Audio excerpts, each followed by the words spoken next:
Welcome to Subha's Cuisine. நான் உங்கள் சுபத்ரா கிருஷ்ணராஜ். எல்லோருக்கும் வணக்கம். இன்றைக்கி ஒரு வெயிட் லாஸ் ரெசிபி பார்க்க போகிறோம்.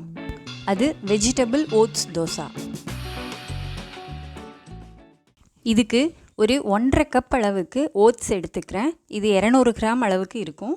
இதை மிக்சியில் சேர்த்து ஒரு கோர்ஸ் பவுடராக அரைச்சிக்கலாம். ரொம்ப நைஸாக அரைக்க வேண்டாம், அப்புறம் தோசை வழவழன்னு இருக்கும்.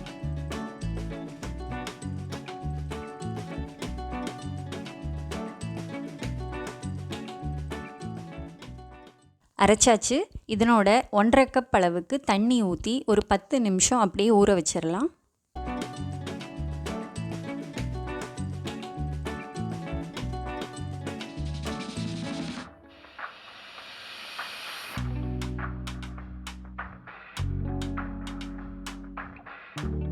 பத்து நிமிஷம் ஊறிடுச்சு. இப்போ இதனோட ஒரு 2 டேபிள் ஸ்பூன் அளவுக்கு கடலை மாவு சேர்த்துக்க போகிறோம். கடலை மாவில் புரோட்டீன் அதிக அளவில் இருக்குது, அதனால் அதையும் இந்த தோசையோடு சேர்த்துக்க போகிறோம். ருசியும் நல்லாயிருக்கும். இதை நல்லா கலந்து கொடுங்க.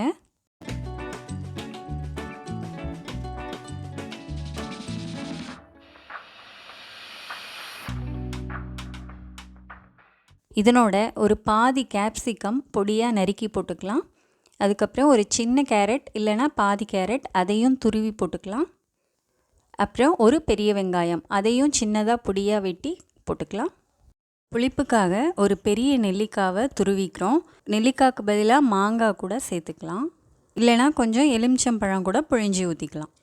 வாசனைக்காக புதினா கொத்தமல்லி தழை ரெண்டையும் பொடியாக கட் பண்ணி சேர்த்துருக்கேன்.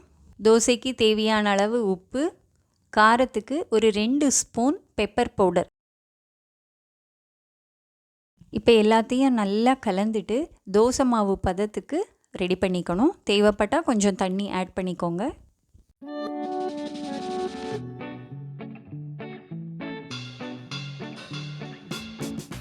இப்போ தோசையை சுட்டுடலாம்.